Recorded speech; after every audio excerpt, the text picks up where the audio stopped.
Welcome. Today we're analyzing the sources on a figure who has, well, completely rewritten the rules of digital entertainment.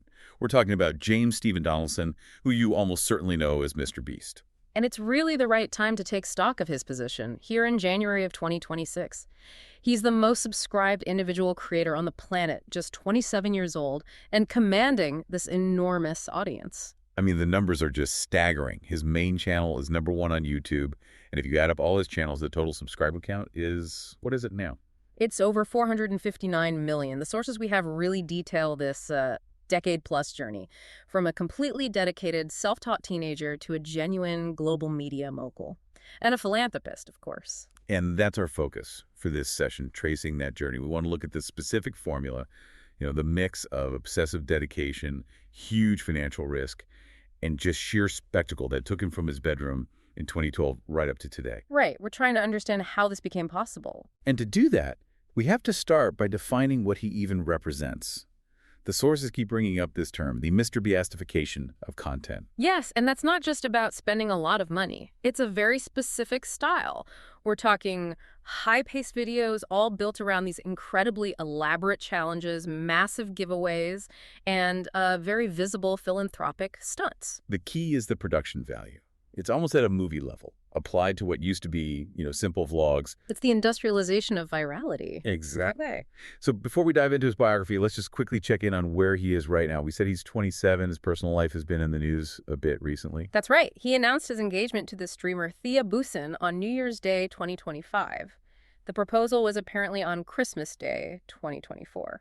And financially, Forbes consistently has him as the highest paid creator on the platform, which confirms he's moved beyond just being an influencer. He's a business leader whose power rivals, frankly, traditional media studios. Absolutely. And to understand how he built this, you really have to go back to the very beginning. It's fascinating how early and how obsessively he started on this path. So let's unpack those formative years. This is what really set the stage. Jimmy Donaldson was born May 7th, 1998. In Wichita, Kansas, but he mostly grew up in Greenville, North Carolina. And the sources paint a picture of a childhood that was, marked by a complex family life. His parents, Susan Perisher and Charles Donaldson, were both in the military or worked very long hours. Which meant he and his brother were often looked after by au pairs. Right. And his parents divorced in 2007. This sort of fragmented upbringing, constantly being shuffled around, it might give some insight into that fierce need for control and structure that he later applied to his content. His education was, well, a brief attempt at a traditional path. He graduated from Greenville Christian Academy in 2016. It's a private evangelical Christian high school. He even played baseball there, an outfielder.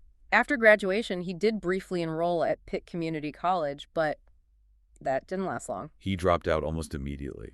And that dropout decision, that's the real turning point. It leads directly to what he himself called an unhealthy obsession with cracking the YouTube code. He dedicated 5 years, starting when he was about 14, to just relentlessly studying the YouTube recommendation algorithm. The sources describe his life during this time as almost monastic. He said his schedule was just wake up, order food, and sit at his computer studying nonstop. And he wasn't just watching videos. He was reverse engineering them. He and other small creators were analyzing thumbnails, titles, runtimes, retention graphs, everything.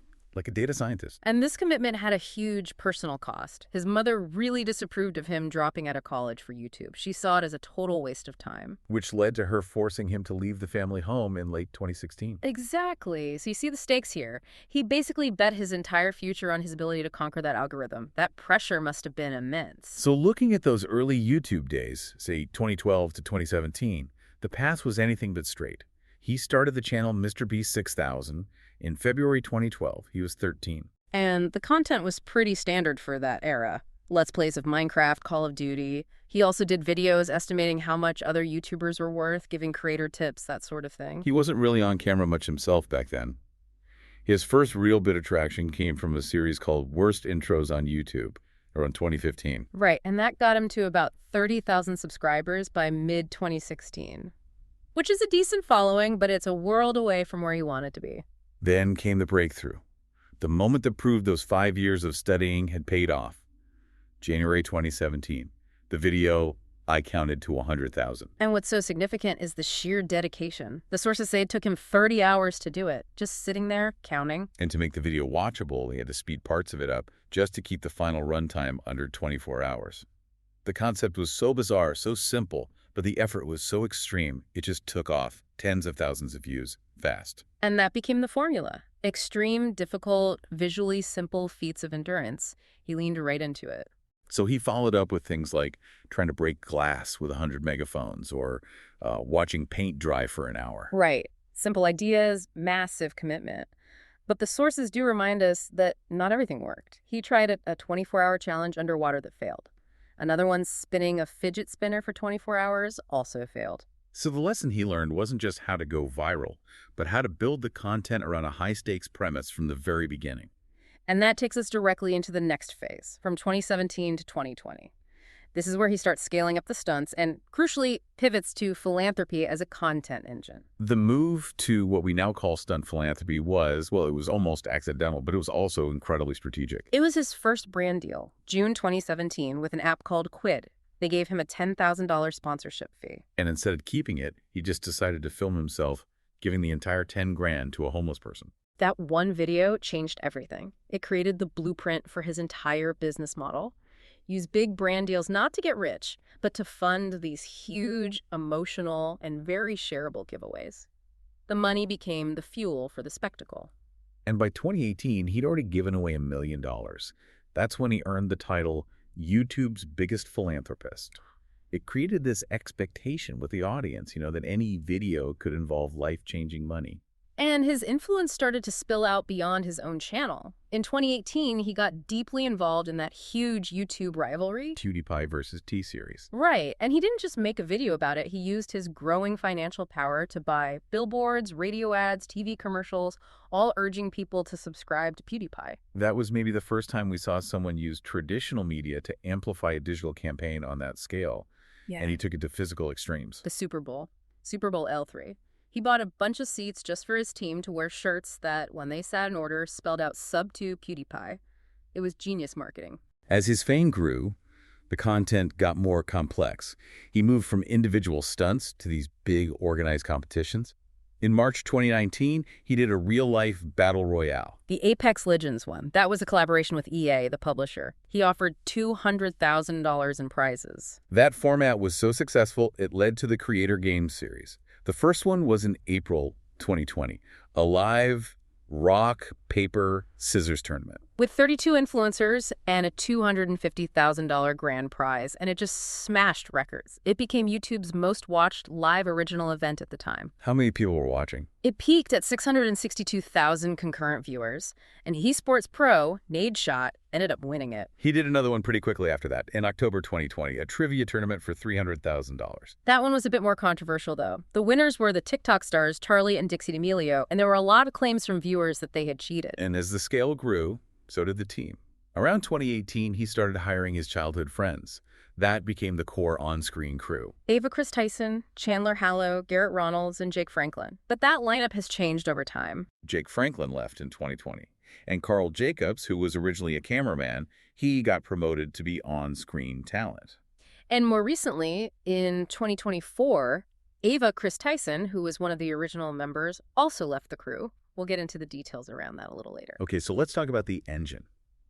The actual content strategy that fueled this insane growth from 2021 onward. This is where those 5 years of study really, paid off. He really does approach it like a scientist. The sources break his content down into 3 primary formats, all of them engineered for virality. So the first is the pure stunt challenge, the shock value stuff, microwaving a microwave, that kind of thing. Then there's the Junk Lord experiment. That's all about visual absurdity, using huge amounts of one thing, like building a house out of Legos or filling a pool with slime. And the third, his main thing, is the large-scale giveaway, the extreme $500,000 game of tag, the life-changing money. And the genius is how they all work together.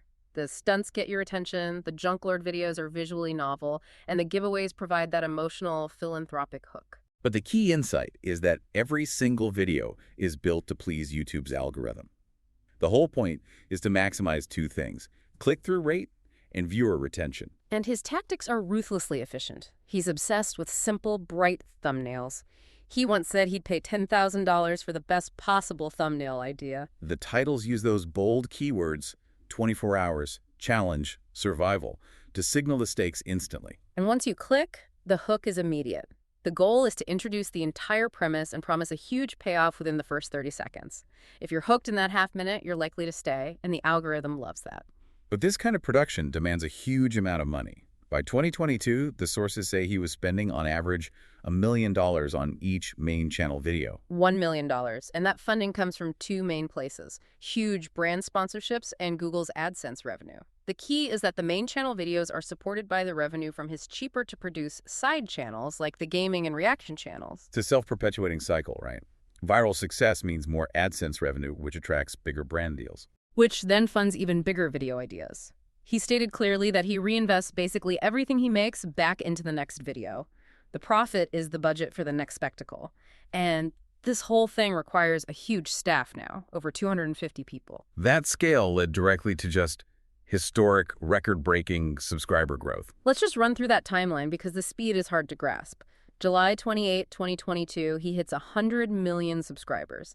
A few months later, November 17th, 2022, he gets the Guinness World Record for most subscribers for an individual male, finally overtaking Cutie Pie. Who had held that title for almost a decade. Right. But the really big one, the shift in the whole platform hierarchy, was June 2, 2024. That's when he surpassed T-Series to become the most subscribed channel on all of YouTube, 267 million. And it didn't slow down. He was the first to hit 300 million in July 2024, and then the first to cross 400 million on June 1st, 2025. He also holds other records, like being the first person to 1 million followers on Threads and the most subscribers gained in a single week. The momentum is just constant. And that virality is probably best seen through a few specific videos.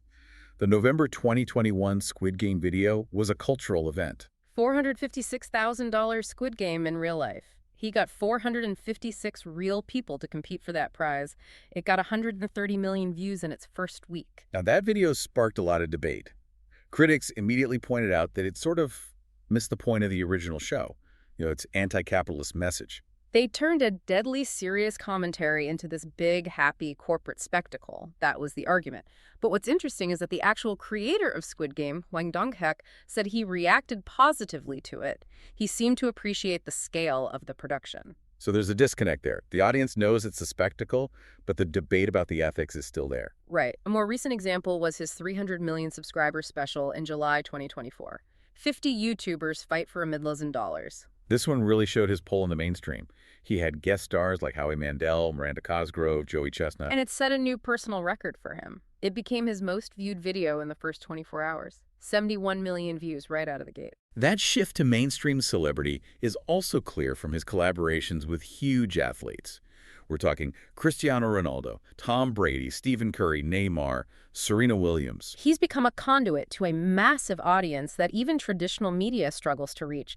That kind of access is incredibly powerful. And that power led him to expand his corporate empire into tech, gaming, and, maybe most visibly, food. His move into mogul gaming was pretty smart. In 2020, he partnered with that art collective MSCHF for Finger on the App. Just a simple endurance contest, right? Keep your finger on the screen as long as you can. Deceptively simple. The first one lasted over 70 hours. There were 4 winners who each got $20,000. It was so successful they did a sequel with a $100,000 prize. But the food sector has been his highest profile expansion. Oh. And it's been a story of huge success and some pretty intense legal drama. Let's start with the drama. MrBeast Burger launched in late 2020. And it was a virtual brand, a ghost kitchen. That's a key detail. So for anyone who doesn't know, a ghost kitchen lets a brand operate out of existing restaurants. They just license the menu and make the food for delivery. No storefront needed. And this partnership with a company called Virtual Dining Concepts, or VDC, allowed for explosive growth. It expanded to over 2,000 locations worldwide almost overnight. But the success didn't last. In 2024, Donaldson went public, saying he wanted to shut it all down. His reasoning was quality control. He felt the food was consistently bad and that it was damaging his brand, which is built on, trust and high standards. This led to a huge legal fight. In July 2023, he sued VDC. He alleged they prioritized growth over quality and weren't paying him his share. And VDC hit back hard. They countersued him a week later for over $100 million. They claimed he was the one who breached the contract by publicly trashing the brand and hurting sales. The whole mess just highlights how difficult it is for a creator who needs total control over their brand to license their name out to a huge distributed service like that. Exactly. On a much more positive note, though, he launched Feastables in January 2022, the MrBeast bar chocolates. And this time, he kept much tighter control. And the marketing was pure Mr. Beast. A huge Charlie and the Chocolate Factory style contest. Finalists competed in an event judged by Gordon Ramsay. Right, and the winner could choose between getting a real chocolate factory or $500,000 cash. And Feastables has been a massive success. The sources say it did $10 million in sales in just the first few months. That success then led to another collaboration, Lunchly, a joint venture with KSI and Logan Paul, launched in September 2024. It's pitched as a healthier alternative to Lunchables. Beyond food, he's also moved into finance and education.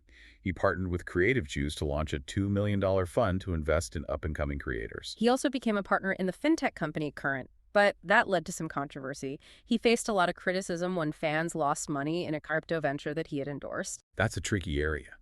It raises big questions about the responsibility these huge creators have when they're promoting volatile financial products to a young, trusting audience. He also branched into more traditional media and education, a partnership with East Carolina University to create a YouTube course. He guest judged on Gordon Ramsay's show. And looking ahead, he's writing a thriller novel with James Patterson, which is a huge crossover into traditional publishing. It's slated for 2026. And all of this leads right into his major formal move into traditional television and the huge controversies that came with it. The first step was pretty simple. In 2023, he launched a fast channel on Roku, just a streaming channel that played his old YouTube videos. Low risk. The real test was Beast Games.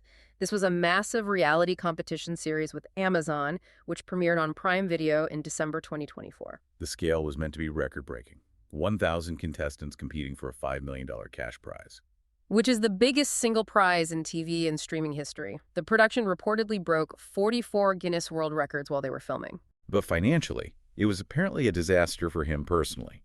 He said his $100 million deal with Amazon was a poor financial decision, and that he lost tens of millions on the series. Which is strange because the show is still renewed for 2 more seasons. But the money was quickly overshadowed by the controversy over how the show was produced. Contestants started coming forward with complaints of chronic mistreatment. The allegations were pretty serious, people claiming they were denied basic things, food, water, medicine, even beds during the production. And there were injuries. Several contestants were hospitalized. People were reportedly being carried out on stretchers. Donaldson's spokesperson blamed what they called external factors, things like extreme weather, logistical problems, and they specifically cited the global computer outage caused by that CrowdStrike software update. That's a fascinating detail. They argued that because communication systems went down globally, it created chaos for their logistics and their ability to track contestant safety. But that explanation didn't stop the legal action. In September 2024, 5 former contestants filed a class action lawsuit. And the suit alleged things way beyond just bad logistics. It included claims of sexual harassment, unsafe conditions, and even pressuring contestants to sign illegal contracts to help secure Nevada tax credits. It really showed that when you move from the wild west of YouTube to traditional television, you're suddenly under a much higher level of legal and regulatory scrutiny. Looking to the future, he announced another huge physical venture in November 2025, Beastland. A temporary theme park in Riyadh, Saudi Arabia, as part of their Riyadh season event. It's supposed to have rides based on his video challenges. It's another step in turning his digital IP into real-world attractions. So alongside all this corporate expansion, we have to talk about the massive scale of his philanthropy. It's a huge part of the brand. The main engine for that has been his collaboration with Mark Rober. Their first big campaign was Team Trees back in 2019. The goal was to raise $20 million for the Arbor Day Foundation. $1, 1 tree. And the creator buy-in was huge. Over 600 creators got involved. PewDiePie, MKBHD, and big tech CEOs like Elon Musk and Jack Dorsey donated. The result was they crushed the $20 million goal. As of June 2025, they've raised enough to plant more than 24.8 million trees. But the sources do add an important note of caution here. A PBS report looked at one of the planting sites and found that the long-term survival rate for the trees can be a real challenge. Right. After that, they launched Team Seas in 2021. The goal was even bigger, $30 million to remove 30 million pounds of trash from the ocean. And again, it was a massive success. They raised over $34 million. And most recently, Team Water in 2025. The goal this time was $40 million for the charity water aid. To bring clean water access to 2 million people, they enlisted over 3,000 creators for that one. And they blew past the goal, raising over $41 million. Beyond those big campaigns, he runs his own nonprofit arm, MrBeast Philanthropy. It's a dedicated YouTube channel. And the model for that channel is very specific. All the ad revenue, brand deals, and merch sales from that one channel go directly to charity. It's his defense against claims that he profits from these acts. And they've done a huge range of projects. Locally in Greenville, they gave away 10,000 turkeys. Globally, they've delivered shoes in Africa, built 100 wells for clean water. The most viral projects, though, are the ones funding medical procedures. He's funded surgeries to help 1,000 blind people see again, 1,000 deaf people hear, and helped 2,000 people to walk again. But despite the very real, tangible good that comes from this, there's always been this philosophical debate around his methods. The charity-born criticism, the argument that he turns aid into a spectacle and that it doesn't address the underlying systemic problems. And his defense is pretty consistent. First, he doesn't profit from the philanthropy channel, and second, he says his role is to provide immediate, tangible aid where governments are failing or too slow. He sees systemic change as their job, not his. Okay, that brings us to the final part, which covers the many complexities of his personal life, public image, and the controversies that just seem inevitable with an operation this big. First, his personality. He describes himself as an introvert, which is interesting given his on-screen persona. He says his focus on YouTube really limits his social life. He also deals with Crohn's disease. And in his personal life, there was that strange detail after the OceanGate submersible incident in 2023. He said he'd been invited to go on that trip to the Titanic, but declined. Which just shows the kind of high-risk, high-profile circles he moves in now. Moving to the internal controversies. Beyond the food and the Beast Games lawsuit, there have been recurring claims about the working conditions inside his company. Yes. Former employees have alleged a toxic work environment. An editor named Matt Turner claimed he was berated daily and called slurs. Another, Nate Anderson, quit after a week, citing just unreasonable expectations. And Anderson said he received death threats from fans after he spoke out. Right. Donaldson has rejected these claims. He says they have high standards, but it's not a toxic environment. He specifically noted that he paid Turner a bonus and helped him find another job. The controversies have also touched his tech ventures. In June 2025, his analytics company, ViewStats, launched an AI thumbnail generator. And the creator community was immediately up in arms. The tool could basically pull imagery from any YouTube channel and let you copy their style. Critics, like Jacksepticeye, called it a plagiarism tool. It was seen as automating the theft of creative work from graphic artists. The backlash was so fast and so severe. They had to pull the tool completely within a few days. It was a major misstep. We also saw a cultural clash during a video shoot in Mexico in May 2025 at the Mayan ruins of Chichen Itza. Mexican authorities accused him of exploitation. They claimed he filmed after hours, climbed on restricted structures, and promoted his Feastables products inside a protected archaeological site. He insisted he had full permits, but the Mexican president even requested a review of how those permits were granted. And the stunts themselves keep pushing boundaries. In September 2025, he released a video where a contestant went through a staged burning house to get $500,000. Critics called it dystopian. He insisted extensive safety measures were in place, but you see that tension. The need to constantly escalate the stakes pushes him into these really contentious areas. We also have to address the situation with the original crew member, Ava Chris Tyson. The company severed ties with her in July 2024 after public allegations of sexual misconduct were made by third parties. Tyson denied the most serious claims, saying the split was mutual and that she'd only made bad, edgy jokes in the past. But the allegations were severe, so Donaldson launched an independent investigation. And the results of that investigation, which came out in November 2024, are very relevant. The law firm they hired reviewed millions of documents and concluded the allegations were baseless. Their report said the alleged victims rejected the claims. Now, in terms of his broader political and social views, he's very deliberately apolitical. It's a strategic choice. He doesn't want to alienate his massive global audience, especially for his philanthropic work. He's joked about running for president in like 20 years, but he walks that back pretty quickly. He has expressed support for Elon Musk, however. The more significant shift has been in his religious views.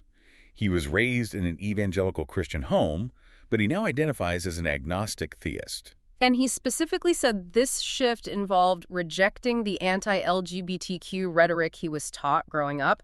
That's important context because sources confirm he used homophobic slurs on Twitter as a teenager.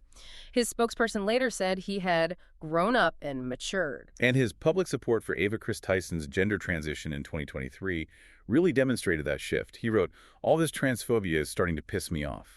Finally, you just have to acknowledge his influence on the entire YouTube ecosystem. His success has fundamentally changed how top-tier content is made. Absolutely. He accelerated the move away from simple vlogs to these huge, high-budget, hyper-engineered productions. A lot of creators now feel they have to adopt that same model just to compete. And it's all held up by this very carefully managed public image. A poll in 2021 gave him a 70% favorability rating. His persona encourages this really powerful parasocial relationship with his young audience, which makes the brand incredibly resilient. So if we synthesize all of this, we've tracked Jimmy Donaldson's path from a data-obsessed teenager to the head of a multi-billion-dollar global brand at just 27. He's juggling these huge, often messy commercial ventures, the failure of MrBeast Burger, the success of Feastables, the legal issues with Beast Games. While at the same time leading these unprecedented global humanitarian and environmental campaigns like Team Trees and Team Water, his unique talent is leveraging the extreme costs of entertainment to fuel extreme philanthropy. But operating at this scale means he's constantly balancing creative freedom with legal scrutiny and ethical demands. And that relentless pressure leaves us with a final thought for you to consider. The whole MrBeast model depends on perpetually escalating the stakes, the spending, the spectacle, just to hold our attention. So given that need for constant escalation, what does the next level of viral entertainment and philanthropy even look like? And can that pace be maintained without blurring the lines between harmless fun and real-world, sometimes dangerous, consequences even further? It's a profound question, really, for the future of the entire creator economy. Thanks for listening.